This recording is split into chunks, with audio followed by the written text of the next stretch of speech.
आता मला आपल्याला सांगू द्या की कृष्णाची पहिली भेट द्रौपदी स्वयंवराच्या वेळी झाली असं मी म्हणालो. तुम्ही लोक भाग्यवान आहात. कृष्णाचा आणि पांडवांचा पहिला परिचय होण्या अगोदर कृष्णाचा आणि तुमचा परिचय होतो महाभारतामध्ये. एक प्रकारे भगवान व्यासानी पांडवांपेक्षा तुमच्याबद्दल अधिक विश्वास दाखवलेला आहे. भगवान कृष्णाची पहिली ओळख तुमच्याशी करून दिलेली आहे. त्यावेळेला तो उभा होता, स्वयंवरामध्ये उपस्थित होता. त्यावेळेला पांडव विप्रवेशाने त्या ठिकाणी येऊन बसले होते. पण ज्याप्रमाणे धगधगणाऱ्या अग्नीचं तेज राखेखाली लपून राहू शकत नाही, दाहकतेच्या रूपाने ते उफाळत असतं, त्याप्रमाणे पांडव लक्षात राहिलेत. मी आपल्याला म्हणालो लाक्षाग्रहामध्ये पांडव जळून मेलेत याबद्दल सगळ्या जगाची खात्री होती. एकाला पक्क ठाऊक होतं पांडव जिवंत आहेत, त्याचं नाव विदुर, कारण त्यांनीच ते कारस्थान आखलेलं होतं.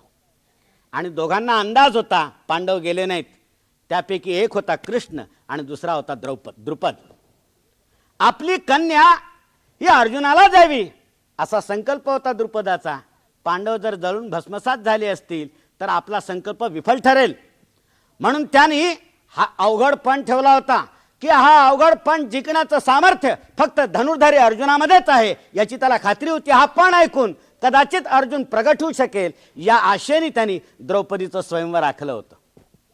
दुसरी आशा होती कृष्णाला आणि त्यामुळे त्यांनी जरी विप्रवेशामध्ये पांडव बसले होते तरी त्यांनी बरोबर ओळखलं. इतकंच नव्हे, त्यापैकी प्रत्येकाची शेजारी बसलेल्या बलरामाची त्यांनी ओळख करून दिली दुरून. तो धर्म, तो भीम, तो अर्जुन, तो नकुल, तो सहदेव, सगळ्यांची ओळख करून दिली. वर्णन असं आहे, अर्जुन जिंकला, द्रौपदीने त्याला माळ घातली. अर्जुन जिंकला आणि सर्व क्षात्र वीर पुरुष उपस्थित असताना एका विप्रवेशातल्या तरुणांनी राजकन्या जिंकावी याबद्दल संतापलेल्या सर्व उपस्थित क्षत्रिय राजपुरुषांनी अर्जुनाच्या विरुद्ध उठाव केला. त्यावेळेला अर्जुनाच्या पाठीशी उभा राहिला कृष्ण. परिचय नसताना म्हणाले की त्यांनी पण जिंकलेला आहे, त्यांनी पण जिंकलेला आहे. पणाचं पावित्र्य राखण्याची जबाबदारी फक्त दृष्टद्युम्नाची किंवा द्रुपदाची नव्हती, पण मान्य करून स्वयंवराला उपस्थित राहणाऱ्या सर्वांची होती. तेव्हा आपण सर्वजण त्याचं अभिनंदन केलं पाहिजे असं बोललेत. सगळा उठाव शांत केला. अर्जुन त्यानंतर कुंभारवाड्यातला आपला पर्णकुटीकडे जायला निघाला द्रौपदीला घेऊन. कृष्ण आणि बलराम सुद्धा त्याच्या मागोमाग गेलेत.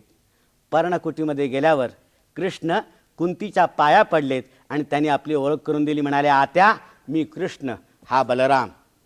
ही पांडवांची आणि कृष्णाची पहिली ओळख, ही पांडवांची आणि कृष्णाची पहिली भेट. तेव्हापासून पांडवांशी जे नातं जोडलं कृष्णाने, मित्रांनो, ते कधीही तुटू दिलं नाही. ते कधीही तुटू दिलं नाही. तुमच्या असं लक्षात येईल, जोपर्यंत कृष्ण पांडवांच्या पाठीशी आहेत तोपर्यंत संकट शरण आलेली होती. कृष्णाच्या अनुपस्थितीत सर्व संकटांनी एकमुखाने पांडवांवर हल्ला केला होता. प्रमाणकुटी आणि वारणावताच्या वेळी कृष्णाचा पांडवांशी संबंध चाललेला नव्हता. पण संबंध आल्यानंतर कपटद्यूत हे कृष्णाच्या अनुपस्थितीत झालं, आपल्याला माहिती असेल. तो त्यावेळेला शाल्वांशी लढण्यामध्ये गुंतलेला होता आणि त्यानंतर त्याला बातमी ही सात्यकीकडनं कळली. तेव्हा त्याला अत्यंत हळहळ वाटली.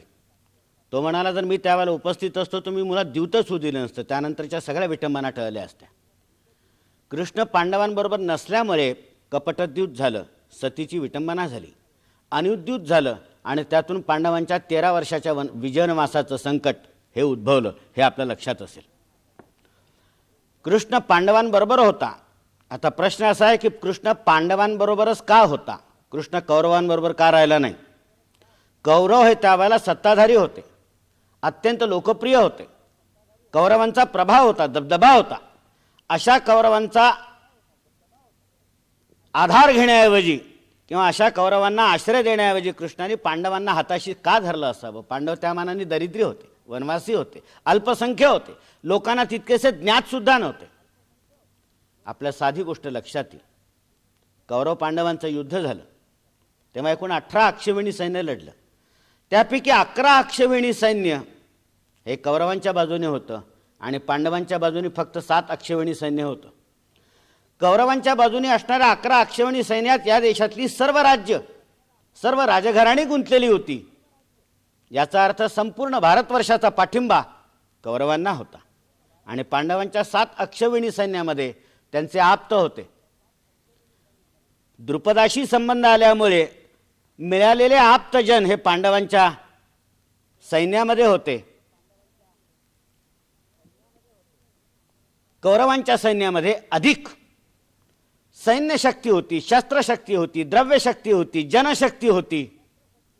मला सांगू द्या, ज्ञानशक्ती सुद्धा होती. भीष्माचार्य, द्रोणाचार्य, कृपाचार्य, विदुर हे भारतातलं सगळं शहाणपण हे कौरवांच्या बाजूला होतं, शहाणपणच्या या पांडवांच्या बाजूला नव्हतं. पांडवांच्या बाजूला होता कोण? पांडवांच्या बाजूला होता फक्त कृष्ण, आणि तोही निशस्त्र अवस्थेतला, हातात शस्त्र धारण करणार नाही अशी प्रतिज्ञा केलेला एकटा श्रीकृष्ण पांडवांच्या बाजूला होता. बाकी सगळं जग कौरवांच्या बाजूला होतं. कृष्ण कौरवांच्या बाजूला का नाही गेला? दुर्योधनाने त्याची मागणी केली होती. कृष्णाने आपलं यादव सैन्य कौरवांच्या बाजूला पाठवलं.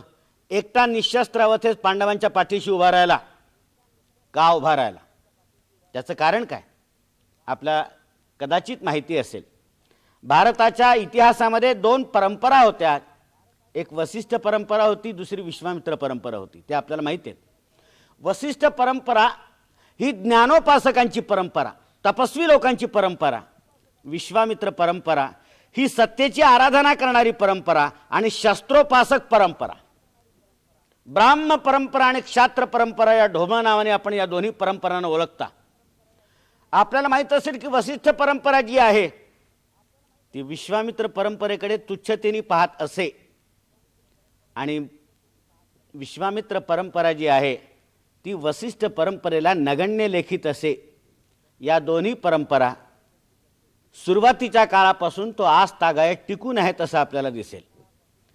ज्ञानाची जी परंपरा आहे ती सत्तेकडे तुच्छतेने पाहते, आणि सत्तेची जी परंपरा आहे ती ज्ञानाला नगण्य लेखते. तशी एक दुसरी परंपरा आपल्या देशाच्या संस्कृतीमध्ये होती, ती सामान्यपणे लक्षात घेतली जात नाही. एक आहे नारायणीय परंपरा आणि दुसरी आहे भार्गव परंपरा. नारायणीय परंपरा ही भगवान महाविष्णूपासून सुरू होते आणि भार्गव परंपरा ही भृगु ऋषीपासून सुरू होते. भार्गव परंपरा ही धर्माची जी चौकट आहे ती कायम राखण्याचा अट्टाहास करणारी परंपरा, आणि नारायणीय परंपरा ही परिस्थितीनुसार धर्माच्या चौकटीमध्ये बदल व्हावा, ती चौकट अधिक व्यापक व्हावी असा प्रयत्न करणारी परंपरा ही नारायणीय परंपरा आहे असं तुमच्या लक्षात येईल. तुम्हाला समजतील आणि पटकील असे शब्द वापरायचं झालं तर भार्गव परंपरा ही स्थितिवादी परंपरा आणि नारायणीय परंपरा ही गतिवादी परंपरा. भार्गव परंपरा ही जीर्णमतवादी परंपरा, नारायणीय परंपरा ही नवमतवादी परंपरा. भार्गव परंपरा ही प्रतिगामी परंपरा आणि नारायणीय परंपरा ही पुरोगामी परंपरा. आपल्या लक्षात असेल, रामायणामध्ये म्हणजे रामावतारामध्ये प्रभू रामचंद्रांनी वानरांशी सख्य जोडलं, राक्षसांशी सख्य जोडलं, शाबारांशी सख्य जोडलं.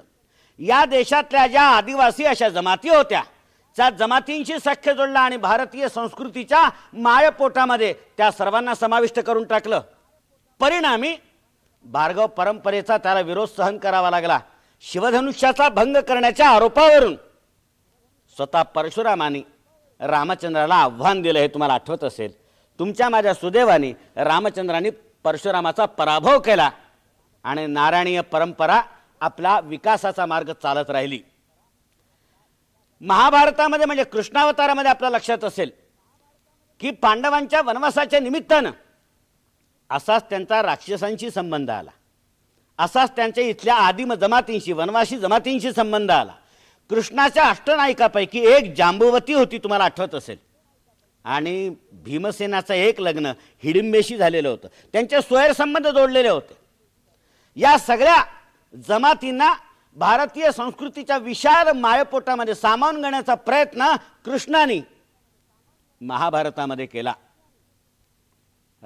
कौरव पांडवांचं जे युद्ध आहे मित्रांनो, ते एका वंशातल्या संपत्तीचे विल्हेवाट लावण्यासाठी उद्भवलेलं युद्ध नसून एका घराण्यातल्या प्रॉपर्टीच्या प्रश्नावरून उद्भवलेलं युद्ध नसून कृष्णाच्या दृष्टीनं भार्गव परंपरा आणि नारायणीय परंपरा यांच्यामधलं युद्ध आहे.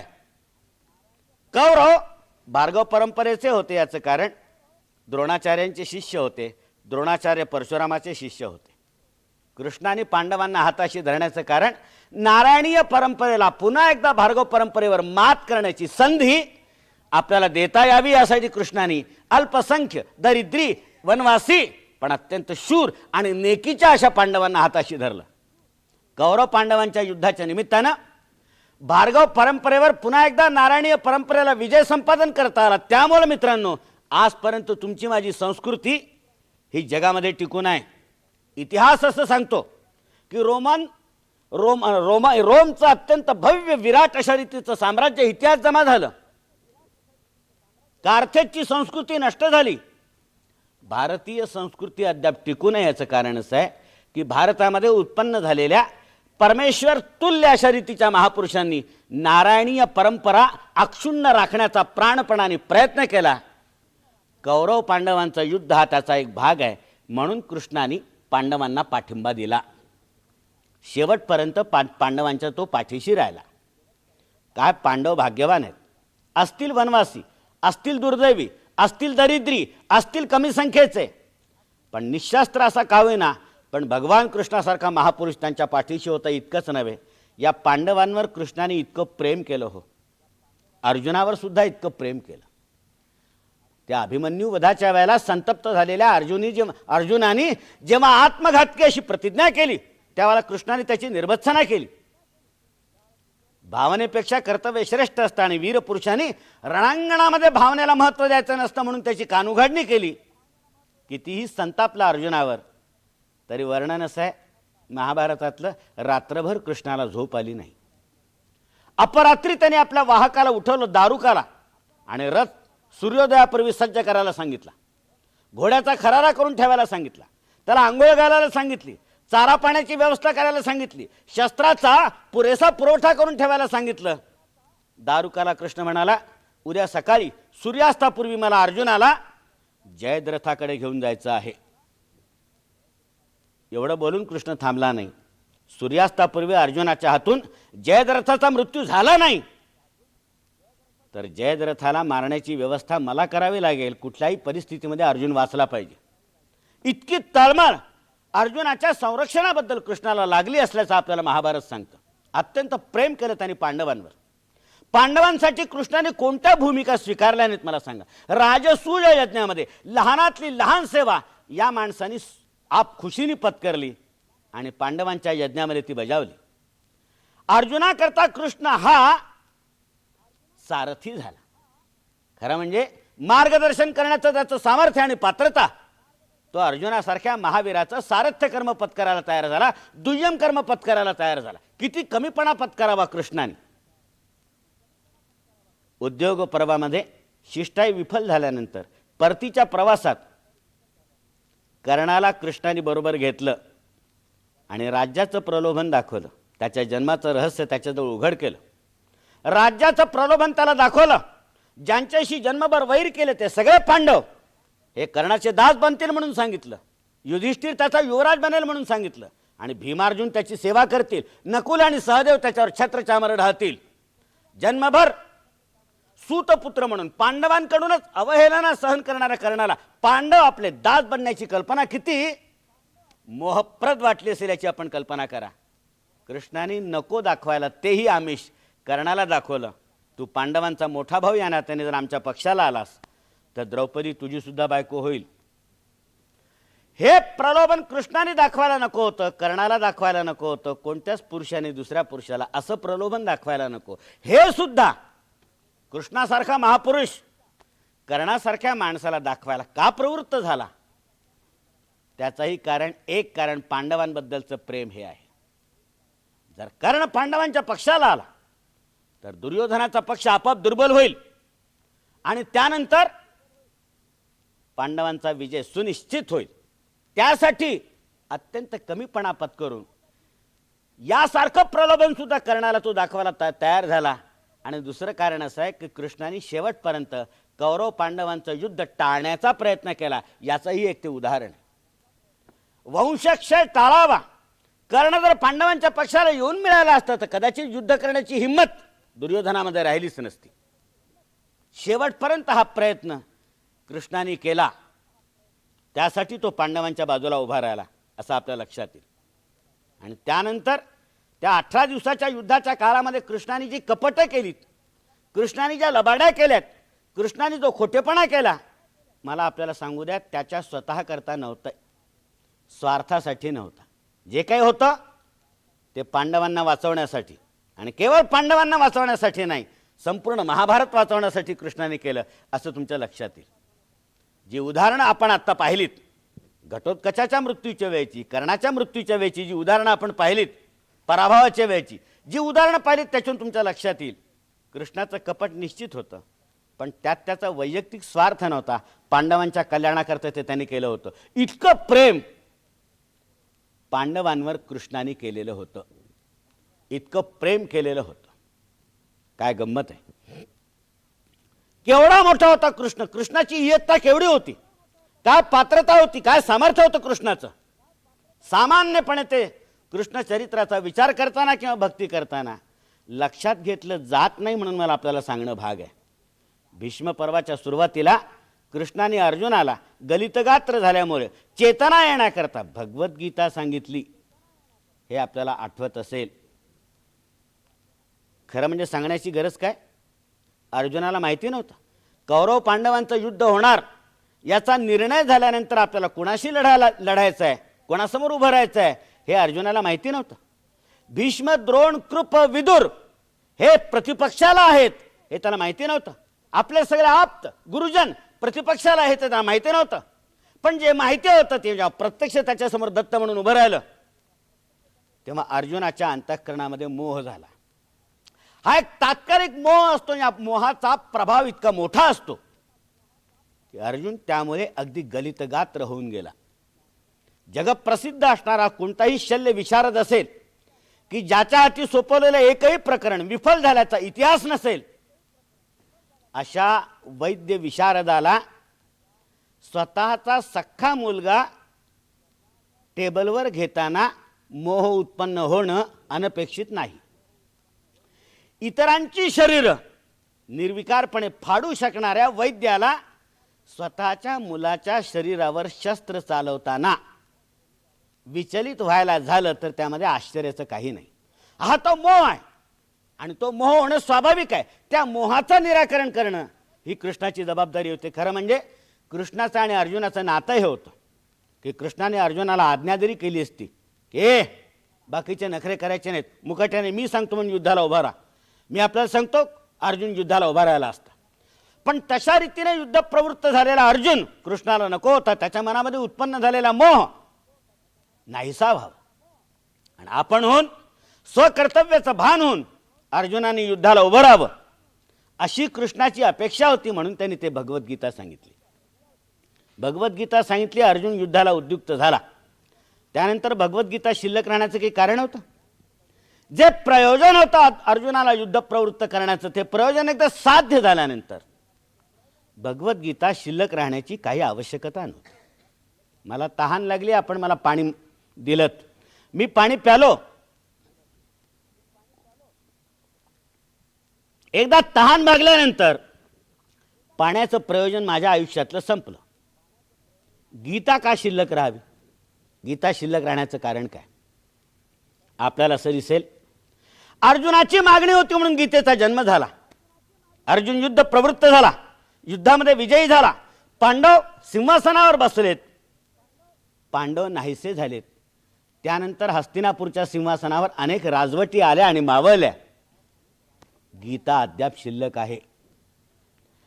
कृष्ण, अर्जुन, संजय, धृतराष्ट्र यांच्या नावासकट गीता अद्याप शिल्लक आहे. 5000 वर्ष झालीत, गीता अजून अस्त पावायला तयार नाही, हे आपण लक्षात घ्या. इतकंच नव्हे, तो कोणत्याही काळामध्ये, कोणत्याही देशामध्ये, कोणत्याही माणसाला अर्जुनावस्था प्राप्त झाली, मोह झाला, काय करावं आणि काय करू नये याबद्दलचा पेच पडला, तर त्याच्या आयुष्यामध्ये त्याला कर्तव्य प्रवृत्त करण्यासाठी मार्गदर्शन करण्याचं सामर्थ्य गीता माऊली अद्याप अक्षुण्ण राखून आहे. या गीतेचे 18 अध्याय आहेत. या अध्यायांचा क्रम न बदलता, अध्यायांमधल्या श्लोकांचा क्रम न बदलता 700 श्लोक आहेत. या 700 श्लोकांचा क्रम न बदलता, श्लोकांमधल्या चरणांचा क्रम न बदलता, चरणांमधल्या शब्दांचा क्रम न बदलता, शब्दांमधल्या अक्षरांचा क्रम न बदलता, अक्षरांमधल्या मात्रांचा क्रम न बदलता, कुठेही अर्थाची किंवा शब्दाची ओढाताण करावी न लागता, पाठभेदाचा स्वीकार करावा न लागता आणि गीतेच्या मूळ प्रकृतीला कुठेही दुखापत होऊ न देता त्या त्या काळाला आवश्यक असणारा युगसंदेश प्रसवण्याची क्षमता गीता माऊलीच्या गर्भामध्ये अद्याप सुरक्षित आहे. म्हणून एकदा ती कर्मसन्यासाचा संदेश देते, एकदा ज्ञानयोगाचा संदेश देते, एखाद्या वेळेला भक्तीचा संदेश देते, एखाद्या वेळेला कर्मयोगाचा संदेश देते, एखाद्या वेळी अनासक्ती योगाचा संदेश देते, एखाद्या वेळी साम्ययोगाचा संदेश देते. हे जे संदेश आहेत ते परस्परानुकूल असतीलच असं नाही, परस्पर विरुद्ध सुद्धा असतील. पण एकाही अक्षराची ओढाताण न करता इतके सगळे संदेश देण्याचं जे गीतेचं सामर्थ्य आहे ते अद्भुत आहे.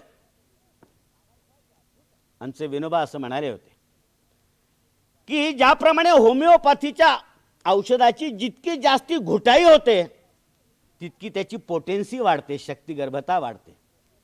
त्याप्रमाणे ज्या ग्रंथाचं जास्तीत जास्त अन्वयार्थ निघतात त्या ग्रंथाची शक्तिगर्भता वाढत राहते आणि अक्षर वाङ्मयामध्ये त्या ग्रंथाचा समावेश होतो. अक्षर वाङ्मयामध्ये भारतातल्या ज्या एका ग्रंथाचा नाव घेण्याची आपल्याला पाळी येईल, भगवद्गीता. ही गीता भगवान कृष्णाच्या मस्तिष्कातून उत्पन्न झालेली आहे. हे त्याचं केवढं मोठं योगदान आहे जगाला आणि इतिहासाला, हे आपण लक्षात घ्या. सामान्यपणे हे लक्षात घेतलं जात नाही. बालकृष्ण, गोपालकृष्ण, गोपीकृष्ण, राधाकृष्ण आणि कृष्णाने वेगवेगळ्या वेळी केलेली कपट यांच्या वर्णनामध्ये आपण इतके रंगून जातो की संपूर्ण जगाला दीपस्तंभासारखी असणारी भगवद्गीता याच कृष्णाने निर्माण केली आहे हे आपल्या लक्षात येत नाही. या भगवद्गीतेने माणूस ईश्वरवादी असो निरीश्वरवादी असो त्या प्रत्येकाला बळ दिलेलं आहे जगण्याचं. भारतातला असो भारताबाहेरच्या असो, कोणत्याही भाषेतला, प्रदेशातला, काळातला, धर्मातला माणूस असो, त्या प्रत्येकाला मनःशांतीचा मार्ग भगवद्गीतेने दाखवलेला आहे. हे शोपेनहॉवरने कबूल केलेलं आपल्याला आठवत असेल तर. तेव्हा ही गीता ही परमेश्वराने आपल्याला दिली, हे त्यांचं केवढं मोठं योगदान आहे. ती अर्जुनाला सचेत करण्याकरता दिली. हा कृष्णाच्या विभूतिमत्वाचा एक अत्यंत महत्त्वाचा असा पैलू आहे, तो आपल्याला लक्षात घ्यावा लागेल, विसरता येणार नाही. सामान्यपणे कृष्णावर काही आक्षेप घेतले जातात किंवा कृष्णाच्या जीविताचे काही विपर्यास काढले जातात, त्याचाही उल्लेख या निमित्तानं होण्याची आवश्यकता आहे. मित्रांनो, आपल्याला माहीत असेल बालकृष्णाच्या, गोपालकृष्णाच्या आणि गोपीकृष्णाच्या आणि राधाकृष्णाच्या ज्या लीला आहेत, त्यानंतर कृष्णाने केलेल्या 16,108 स्त्रिया आहेत. याखेरीज द्रौपदीचे सुद्धा कृष्णाशी असणारे संबंध अत्यंत हळूवार होते. इतक्या सगळ्या स्त्रियांशी संबंध ठेवणारा कृष्ण हा भारतीय आणि अभारतीय वाङ्मयामध्ये एक अत्यंत कलासक्त आणि रसिक असा पुरुषोत्तम म्हणून वर्णिला जातो, आळवला जातो, म्हणून सांगणं आवश्यक आहे. गोपींशी कृष्णाने केलेल्या ज्या लीला आहेत त्यांची वर्णनं संत वाङ्मयामध्ये, पंडित वाङ्मयामध्ये अत्यंत रंगून केली गेलेली आहेत. श्रीमद भागवतामध्ये दशमस्कंधामध्ये श्रीकृष्णाच्या रासक्रीडांचं वर्णन आहे आणि गोपींबरोबर केलेल्या क्रीडांचं वर्णन आहे. त्यामुळे इतक्या सगळ्या स्त्रियांना संतृप्त करण्याचं पौरुष कृष्णामध्ये असल्याचा अभिमान बाळगण्याची ही आपल्याला सवय आहे. आपण हे लक्षात घेत नाही की गोपींशी कृष्णाचे संबंध ज्यावेळेला शारीर पातळीवरचे संबंध ज्यावेळेला रंगवले जातात त्यावेळेला गोकुळामध्ये कृष्णाचं वय काय असेल ते लक्षात घेण्याची आपल्याला आवश्यकता वाटत नाही. गोपींना कृष्णाबद्दल नेमकं काय वाटत असेल, शारीर आकर्षण वाटत असेल का, हेही लक्षात घेण्याची आपल्याला आवश्यकता वाटत नाही. अहो, गाव पाटलाचा मुलगा, देखणा, गुणी, सशक्त, त्याच्याबद्दल गोपींना वात्सल्य वाटून त्यांनी त्याचा लोप केला असेल, तसा अर्थ जर निघू शकणार असेल तर तो कृष्णाला न्याय देणारा ठरेल. या व्यतिरिक्त कृष्ण त्यांची शारीर पातळीवरून क्रीडा करतो, सगळ्या प्रकारची क्रीडा करतो, आणि तरी सुद्धा तो त्यापासून निरासक्त आहे असं आपण वर्णन करतो. परी हरी हा ब्रह्मचारी. या सर्व स्त्रियांचा उपभोग घेऊन सुद्धा कृष्ण ब्रह्मचर्य कायम राखतो, म्हणून आपण त्याचं कौतुक करतो. त्यावेळी इतक्या स्त्रियांशी गैरसंबंध ठेवणारा कृष्ण हा आपल्या देवघरामध्ये बसवण्याच्या पात्रतेचा आहे का हे आपण लक्षात घेत नाही. त्यावेळेला आपण हे दुसरं हेही लक्षात घेत नाही. कृष्णाचं वय काय होतं हे जसं आपण विसरून जातो, तेव्हा गोपींना स्वतःची घरदारं नव्हती, संसार नव्हते, पती नव्हते, पुत्र नव्हते. त्या सगळ्यांनी याकडे इतकं दुर्लक्ष केलं सामुदायिक पातळीवर, इतकी परवानगी दिली, इतकी सवलत दिली आपापल्या बायकांना. हे गृहीत धरणं हे किती अन्यायकारक आहे याची आपण कल्पना करा. याची आपण कल्पना करा. गोपींशी असणारे कृष्णाचे संबंध आपण तर इतके जिवंत ठेवलेले आहेत की लोकनाट्य नावाचा जो कला प्रकार आहे त्यामध्ये कृष्ण तर एखाद्या गावातल्या अत्यंत उच्छृंखल अशा गावगुंडासारखा वागतो आणि आपला तो करमणुकीचा विषय बनतो. काय गंमत आहे. मला आपल्याला यासाठी सांगू द्या की ज्या राधेला कृष्णाशी आपण संबद्ध करून ठेवलेला आहे, राधा कृष्णाची मंदिर आपण बांधतो आणि त्यांची उपासना करतो. एक तर राधेची उपासना केली तरी कृष्णाला ती जाऊन पोचते अशी आपण श्रद्धा बाळगतो.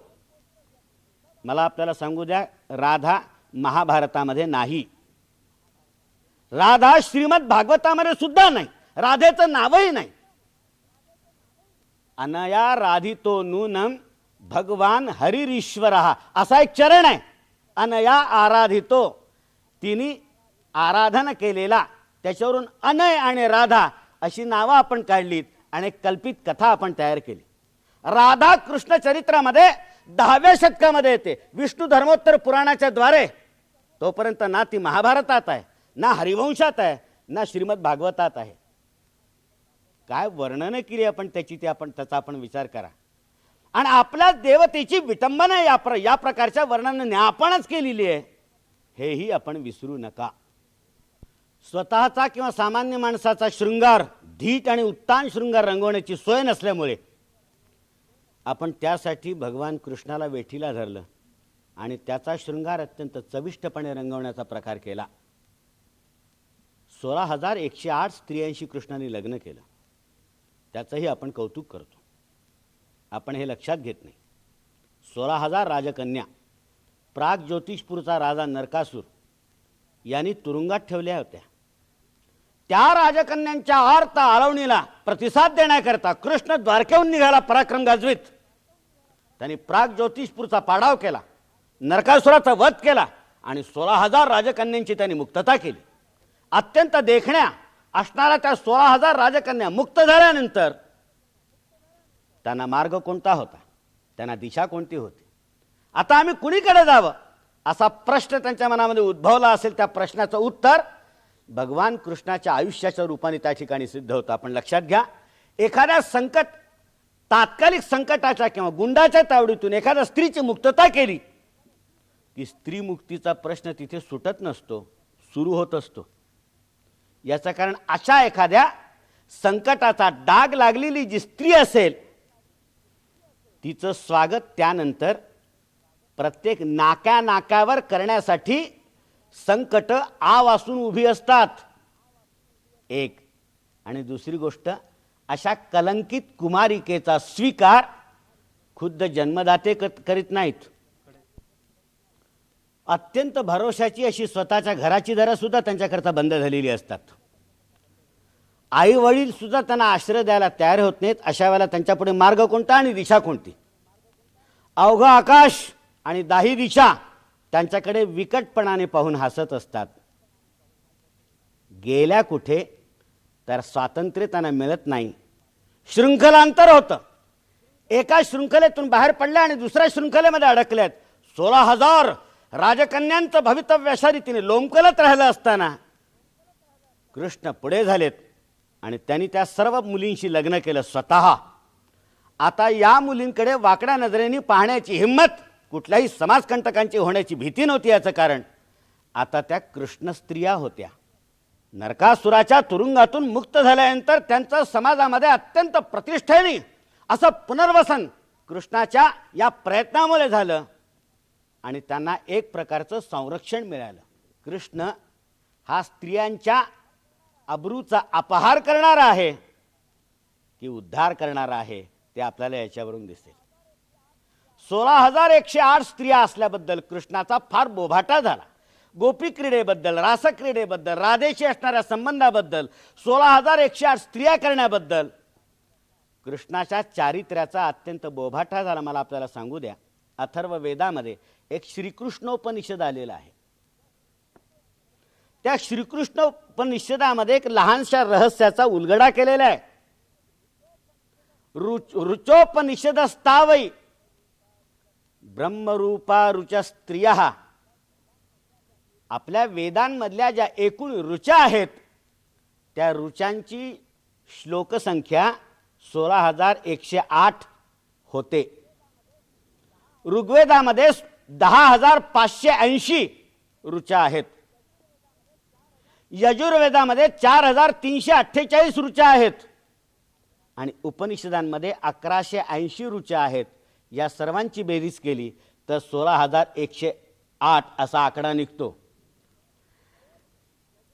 ऋग्वेद, यजुर्वेद, उपनिषद यामधल्या सर्व ऋचांनी परमेश्वराची आराधना केली.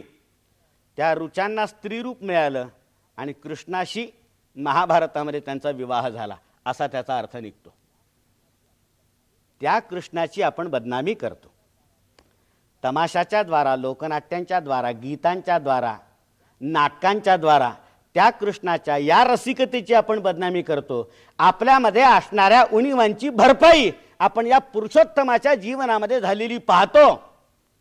ही आपल्या देवतेची भक्ती आहे की विटंबना? मला आपल्याला सांगू द्या, गेली 5,000 वर्ष ही विटंबना कुठल्याही विधर्मी माणसाने केलेली नाही, अधर्मी माणसाने केलेली नाही. या देशातल्या श्रद्धावंतांनी केलेली आपल्या देवतेची विटंबना. द्रौपदीशी सुद्धा कृष्णाचे संबंध अत्यंत हळुवार होते, अत्यंत हळुवार होते, प्रश्नच नाही. द्रौपदीला आणि कृष्णाला परस्परांबद्दल आकर्षण होतं आणि ओढ होतं. त्याचे प्रत काय होते, त्याचा दर्जा काय होता? तुम्हाला सांगतो, स्त्री पुरुषांमध्ये जितक्या प्रकारचे आणि ज्या प्रकारचे संबंध संभवू शकत असतील त्या सर्व संबंधांना पालाण घालून द्रौपदी आणि कृष्णाचे हळुवार संबंध शिल्लक होते. खुद्द द्रौपदीने त्याचा उलगडा एकदा भावनेच्या भरामध्ये केलेला आहे. ज्यावेळेला कृष्ण आपल्या सर्व स्त्रियांसह वनवासामध्ये पांडवांच्या भेटीला गेला त्यावेळेला द्रौपदीकडून तो सगळा वृत्तांत कृष्णाने ऐकला. एका क्षणाच्या आठवणीने द्रौपदी उत्तेजित होत होती, संतप्त होत होती, ढळाढळा रडत होती आणि कृष्णाच्या अंतःकरणामध्ये कालवा कालव माजत होती. त्यावेळेला आपल्या भर राजसभेमध्ये झालेल्या विटंबनेचा क्षण द्रौपदीने कृष्णासमोर उभा केला. त्यावेळेला ती म्हणाली, कृष्णा, त्यावेळेला मी मुद्दाम राजसभेमध्ये पाहिलं, कुणीही माझ्या बाजूला नव्हतं. माझ्या पतींनी खाली मान घातली होती आणि एकही वडीलधारा माणूस माझ्या डोळ्याला डोळा द्यायला तयार नव्हता. त्यावेळेला माझ्या लक्षात आलं की अरे अरे आपण अगदी पूर्णपणे एकाकी आहोत, आपल्याला कुणीच नाही. द्रौपदी रडत रडत सांगायला लागली, त्यावेळेला मला वाटलं, कृष्णा, मला पती नाहीत, मला पुत्र नाहीत, मला बाप नाही, मला भाऊ नाही आणि कृष्णा मला तू सुद्धा नाहीस असं मला त्यावेळेला वाटून गेलं. बाप, भाऊ, पती, पुत्र या सर्व महत्त्वाच्या नात्यांना ओलांडून एक हळुवार नातं उरतं ज्याच्यामध्ये ही सगळी नाती समाविष्ट असतात आणि तरीसुद्धा काहीतरी शिल्लक उरतं. रक्ताच्या नात्यांपेक्षा अत्यंत खरं, रक्ताच्या नात्यांपेक्षा अत्यंत जिवंत, रक्ताच्या नात्यांपेक्षा अत्यंत उत्कट, रक्ताच्या नात्यांपेक्षा अत्यंत हळुवार, अत्यंत पवित्र असं नातं द्रौपदीशी कृष्णाशी होतं. ते त्यांनी शेवटपर्यंत सांभाळलं. मला आपल्याला सांगू द्या, हे एवढं मोठं महायुद्ध का झालं ज्याच्यामध्ये 40 लाख वीर पुरुष मारले गेल्याचं आपण पाहतो. 40 लाख एका खंडप्रांत देशाचं वर्तमान आणि भवितव्य शिल्पित करण्याचं सामर्थ्य ज्यांच्या बाहूंमध्ये असतं, असे 40 लाख लोक अर्ध्या महिन्यामध्ये झालेल्या युद्धामध्ये मारले जावेत. एवढं मोठं नुकसान कृष्णाने पत्करलेलं होतं. 40 लाख तरुण वीर पुरुषांचं बलिदान एका स्त्रीच्या शीला करता कृष्णाने पत्करलं होतं. तिचं नाव आहे द्रौपदी. एका स्त्रीचा मोबदला 40 लाख वीर पुरुषाच्या बलिदानाने सुद्धा होऊ शकणार नाही असा मानणारा जो कृष्ण होतो, तो इतर स्त्रियांच्या शिलावर दरोडे घालायला प्रवृत्त होईल असा आपण ग्रह कोणत्या तोंडाने करून घेतो हे मला कळत नाही. एका स्त्रीच्या शिलाची मातब्बरी त्याच्याजवळ एवढी मोठी होती, तो इतर स्त्रियांच्या बाबतीत इतका बेजबाबदार बनेल. आपण लक्षात घ्या, ही कृष्णाची भक्ती नाही, ही कृष्णाची बदनामी आहे, त्याची अपकीर्ती आहे. कृष्णाच्या अजून एका पैलूचा आपल्याला उल्लेख करावा लागेल. तो पैलू असा आहे मित्रांनो, भगवद्गीतेमध्ये कृष्णाने अनासक्ती योगाचा उपदेश केला नाही. अनासक्ती योग त्याने आपल्या आयुष्यामध्ये स्वतः आचरून दाखवलेला होता. स्वतः आचरून दाखवलेला होता. मला सांगू द्या, कृष्णाला द्वारकेचा राणा वगैरे म्हणतात, पण कृष्णाने कधीही सत्तेचा स्वीकार केला नाही. ज्यावेळेला कंसाचा वध केला आणि उग्रसेनाची त्यांनी तुरुंगातून मुक्तता केली, तेव्हा आजोबासारखा असणारा उग्रसेन हात जोडून या बालकृष्णासमोर उभा राहिला आणि म्हणाला, आपण आमची मुक्तता केलीत आणि कंसाचं पारिपत्य केलं, मथुरेच्या रिकाम्या राहिलेल्या सिंहासनावर आता आपण बसावं अशी माझी आपल्याला प्रार्थना आहे. कृष्णाने ती जुमानली नाही आणि उग्रसेनाची त्या ठिकाणी स्थापना केली. मथुरेच्या सिंहासनावर उग्रसेनानंतर वसुदेवाची स्थापना झाली. शेवटपर्यंत द्वारकेचा काय किंवा मथुरेचा राजा वसुदेव होता आणि युवराज बलराम होता. कृष्णाचा कुठेच काहीच संबंध नाही. कृष्णाने जरासंधाचा वध केला आणि मगधाचं विशाल आणि बलाढ्य असं साम्राज्य स्वतःकडे ठेवून घेतलं नाही, त्याच्या मुलाला राज्याभिषेक केला. कृष्णाने प्रागज्योतिषपूरचा पाडाव करून नरकासुराचा वध केला, ते राज्य स्वतःकडे ठेवून घेतलं नाही, नरकासुराच्या मुलाची त्या ठिकाणी स्थापना केली आणि एवढा प्रचंड खटाटोप केला. 40 लाख वीर पुरुषाचं बलिदान देऊन त्याने राज्य मिळवलं.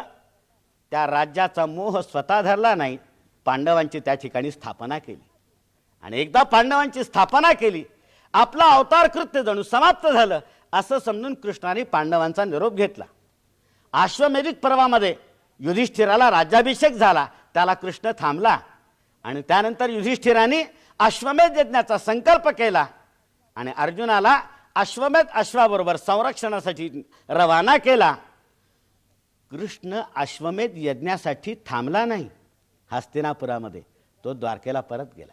जणू जे करायचं होतं ते केलं, आता संपलं सगळं. कृष्णाला दुष्टांचं निर्धारण करायचं होतं आणि सज्जनांचं परित्राण करायचं होतं. सामान्य माणसाला न्याय द्यायचा होता, पतितांना दलितांना वर आणायचं होतं आणि या अधर्माचा बुजबुजाट झालेल्या देशामध्ये पुन्हा एकदा धर्मराज्याची स्थापना करायची होती. ते स्वप्न पूर्ण केलं.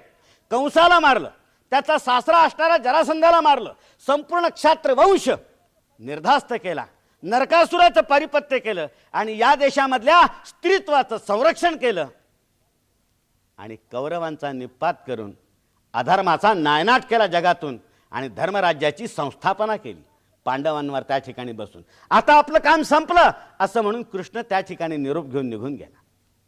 सत्तेमध्ये गुंतलेला नव्हता. मला आपल्याला सांगू द्या, कृष्णासारखं बहुढंगी आयुष्य दुसऱ्या कुठल्याही माणसाचं नाही. कृष्ण काय नव्हता, कृष्ण गवल्याचा पोर होता, कृष्ण राजपुत्र होता. गवल्यांबरोबर तो गुरं चरायला घेऊन जायचा आणि गवल्यांच्या अन्नाचा काला करून तो स्वतः खायचा, त्यांच्याबरोबर राहायचा. कृष्ण अप्रतिम बासरी वाजवायचा. कृष्ण नाटकी होता, कृष्ण कलाकार होता, कृष्ण रसिक होता, कृष्ण मुत्सद्य होता, कृष्ण पराक्रमी होता, कृष्ण रसेश्वर होता, कृष्ण ज्ञानेश्वर होता. म्हणून त्याने आपल्याला भगवद्गीता दिली. आणि आता मला शेवटी सांगू द्या मित्रांनो की कृष्ण योगेश्वर होता.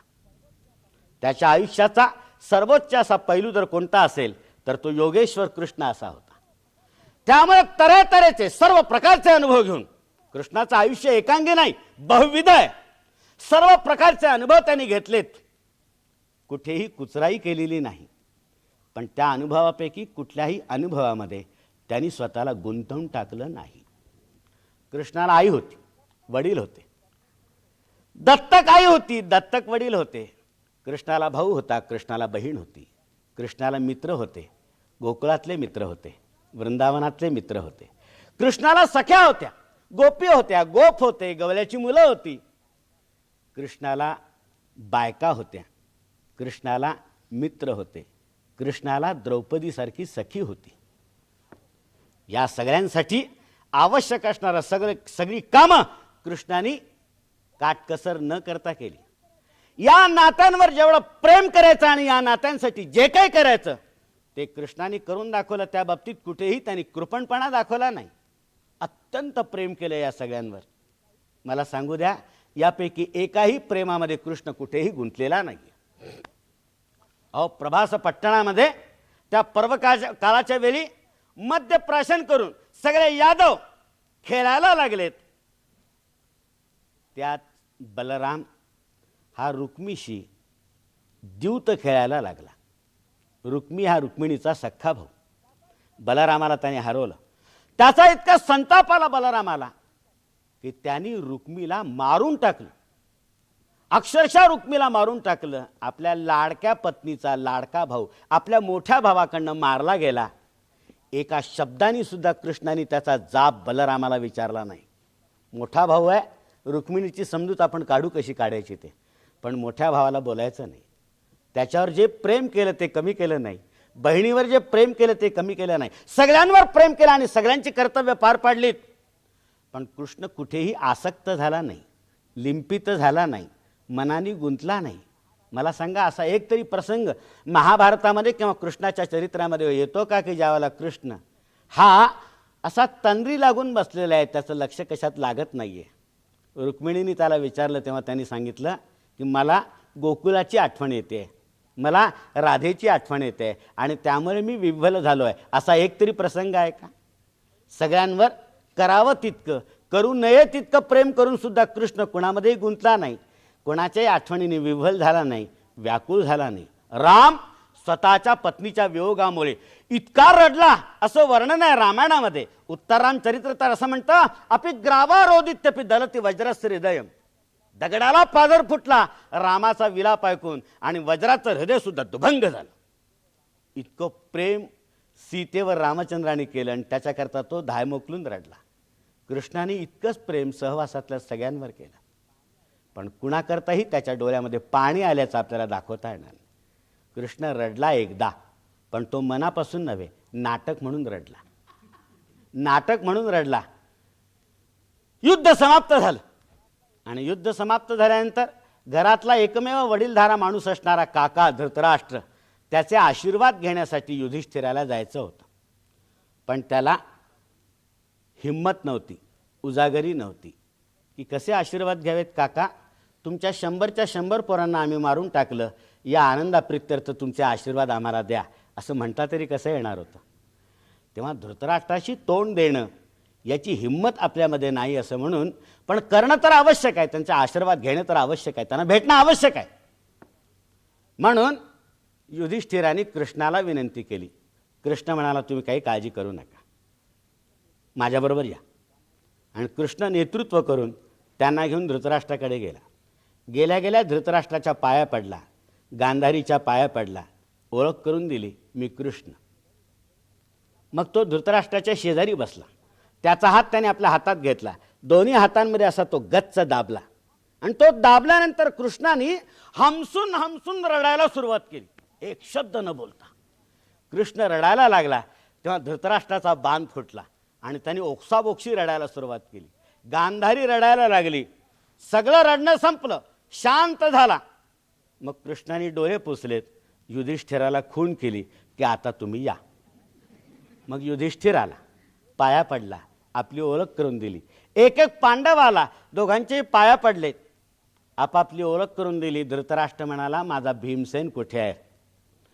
त्याला भेटायची मला अत्यंत ओढ लागलेली आहे, माझ्या भीमसेनाला आणणार आहे. कृष्ण म्हणाले, काळजी करू नका काका, त्यालाही आणलाय. म्हणून त्यांनी भीमसेनाला पुढे ढकललं. तो भीमसेन आल्याबरोबर धृतराष्ट्राने त्याला इतकं करकचून आवळलं की भीमाच्या शरीराचे तुकडे तुकडे झाले. आणि मग भीमसेन आपला लाडका पराक्रमी बलाढ्य असा पुतण्या आंधळ्या वात्सल्याच्या पोटी आपल्या हातून मारला गेल्याचं जेव्हा धृतराष्ट्राच्या लक्षात आलं, लक्षात येणं अवघड नव्हतं. कारण धृतराष्ट्राला रक्ताच्या उलट्या झाल्यात, इतका त्याला त्रास झाला त्याचा. आणि मग त्यांनी शोक करायला सुरुवात केली की किती चांडाळ मी, कसं आंधळ माझं वात्सल्य, की या वात्सल्यापोटी माझा पुतण्या मी माझ्या हाताने करकचून आवरून मारून टाकला. तेव्हा कृष्ण पुन्हा पुढे झाला. धृतराष्ट्राच्या पाठीवरून त्याने हात फिरवला आणि सांगितलं, काका, भीमसेनाबद्दलचं तुमचं वात्सल्य किती मोठं आहे याची मला पूर्वकल्पना असल्यामुळे मी भीमसेनाच्या ऐवजी दुर्योधनाने भीमसेनाचा द्वंद्वयुद्धामध्ये पराभव करण्याच्या उद्देशाने सराव करण्याकरता जो लोहाचा पुतळा करून ठेवलेला होता भीमाचा, तो मी पुढे ढकलला होता. तेव्हा जो नाश झालाय तो पुतळ्याचा झालेला आहे. तुम्हाला ज्याच्याबद्दल अत्यंत वात्सल्य आहे तो भीम तुमच्या आनंदाने अद्याप जिवंत आहे. भीमा, धृतराष्ट्राच्या पाया पड. आणि त्यांनी भीमाला पुढे पाठवलं. असं नाटक केलं. खरंच पाणी त्याच्या डोळ्यात कधी आलं नाही. त्यावेळेला तो प्रसंग घडून आला.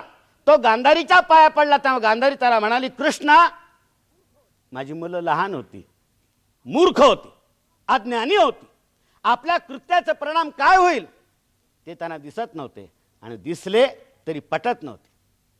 पण तू त्रिकालज्ञ होतास. या युद्धाचे परिणाम काय होतील हे तुला माहीत होतं.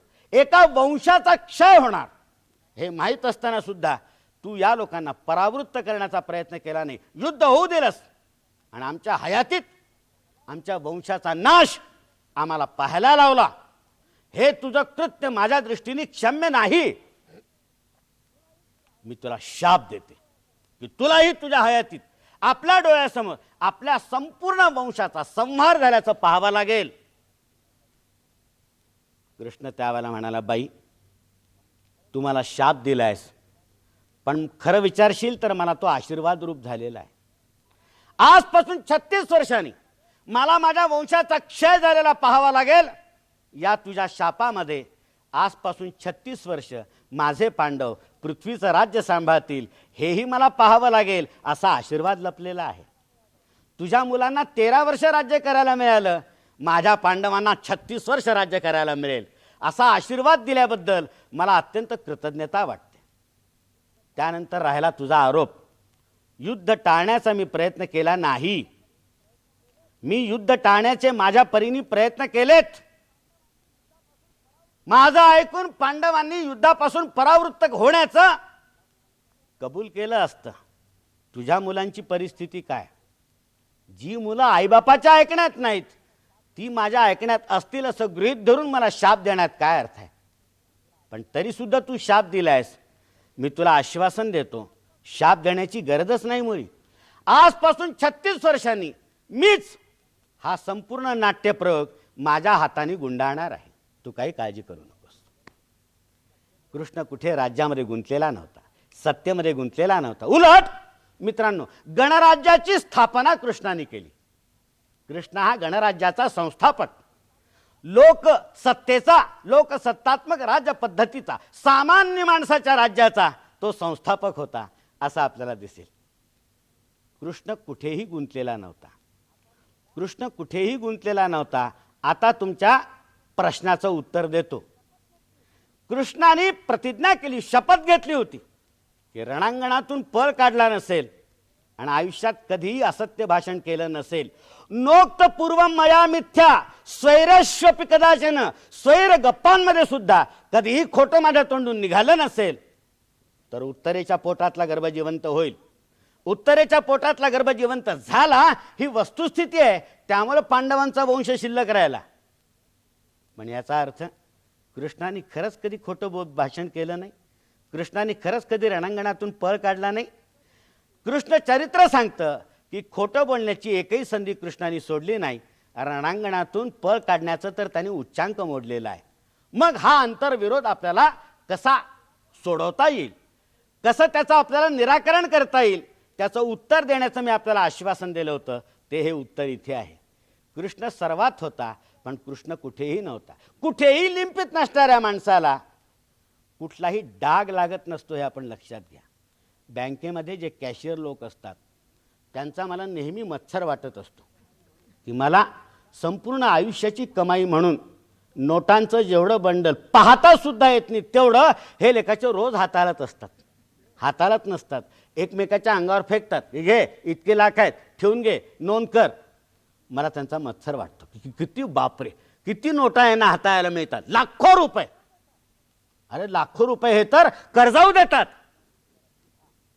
कुठलंही तारण नसलेल्या माणसाला सुद्धा किती भाग्यवान लोक आहेत हे. पण मला हे माहीत आहे की ते हे करू शकतात. याचं कारण त्या गठ्ठ्यापैकी एकाही नोटेमध्ये यांचं मन गुंतलेलं नसतं. म्हणून कारण त्यांनाही याची काळजी असते की यापैकी एखाद्या नोटेमध्ये आपलं मन गुंतलं तर उद्यापासून आपलं स्थान या खुर्चीवर नाही राहणार, तुरुंगात राहील, हे त्यांना माहीत असतं. त्यामुळे लाखो रुपये हाताळणाऱ्या माणसाला जसा त्याचा दोष लागत नाही आणि लोभ लागत नाही, त्याप्रमाणे सर्व स्थिरचराच्या घडामोडी सांभाळणाऱ्या या माणसाला त्याचा कुठलाही डाग लागला नाही. याचं कारण कुठेही आसक्त नव्हता. या सगळ्या गोष्टी त्यांनी केल्यात, सगळे रंगढंग केलेत, तऱ्हेतऱ्हेचे अनुभव घेतलेत, हे सगळं खरंच आहे. पण तरीसुद्धा तो गुंतून राहिला असल्यामुळे यापैकी कुठलाही दोष त्याच्याकडे येत नाही, हे आपण लक्षात घ्या. कशा करता केलं त्यांनी हे? तुमच्या माझ्याकरता केलं. संत म्हणाले होते, बालकाच्या साठी पंते हाती धरिली पाटी. शिक्षक हातामध्ये पाटी धरतो आणि मोठ्या अक्षरामध्ये त्याच्यावर गिरवतो ग म भ न. त्याला अक्षर ओळख नसते म्हणून तो हे करत नाही, आपल्याला व्हावी म्हणून तो हे करत असतो, हे आपण लक्षात घ्या. माझा मुलगा लहान होता, त्याच्याकरता मी शिकवणी लावली मास्तरची मुद्दाम. तो पहिल्याच दिवशी गेला आणि वैतागाने परत आला. मला म्हणाला, बाबा त्या मास्तराकडे उद्यापासून मी जाणार नाही. म्हटलं का बरं रे? तर म्हणा त्याला काहीच येत नाही. मला एकदम मुलाचं कौतुक वाटलं. मला या वयात जे सत्य कळलं नाही ते त्याला इतक्या अल्पवयात पहिल्याच दिवशी कळलं. मला माझ्या मुलाबद्दल अभिमान वाटला. मी त्याला विचारलं, कशावरून रे? तर तो म्हणाला, तो मलाच विचारत होता गेल्या गेल्या, 2 अन् 2 किती? 2 अन् 2 किती असं जेव्हा शिक्षक विचारतात तेव्हा त्यांना येत नसतं म्हणून नव्हे, तुम्हाला यावं यासाठी. कृष्णाने हे सगळं केलं. आदर्श जीवन कसं जगावं, उच्च नैतिक मूल्यांची पाठराखण कशी करावी, हे दाखवण्याकरता कृष्णाने केलं. कृष्णाच्या सत्याची व्याख्या ही सौप्तिक पर्वामध्ये त्यांनी सांगितलं होतं. नोक्त पूर्वम मया मिथ्या स्वैरस्वपि कदाचन सर्वभूत हितमत्यंतम एतत् सत्यम मतम मम. सर्व भूतांचं कल्याण ज्यामध्ये आहे त्याला मी सत्य मानतो. कृष्णाची व्याख्या वेगळी होती, त्यामुळे सत्याचा अपलाप केल्याचा दोष त्याच्यावर येऊ शकत नाही. कृष्ण सर्वत्र होता आणि कुठेही नव्हता. प्रभास पट्टणामध्ये पर्वकाळी ते सगळे लोक गेलेत, मद्य प्यायलेत आणि मद्य प्यायल्यानंतर खेळामध्ये एकमेकांशी भांडायला लागलेत. भांडण इतकं विकोपाला गेलं की त्यांनी परस्परांची हत्या केली. संपूर्ण यादव सैन्य नष्ट झालं. जे पांडवांना करता आलं नाही ते यादवांनीच आपसात करून दाखवलं. संपूर्ण यादव वंश नष्ट झाला. कृष्णाने पाहिलं आणि कृष्ण एक शब्द न बोलता आपल्या मोठ्या भावाच्या भेटी करता गेला, बलरामाच्या भेटी करता गेला. बलराम एका झाडाला टेकून उभा होता कृष्णाकडे एकटक पाहत. कृष्ण गेला, त्यांनी झालेला वृत्तांत बलरामाला सांगितला. बलरामाला नमस्कार केला. बलरामाने निर्विकारपणे ती बातमी ऐकली.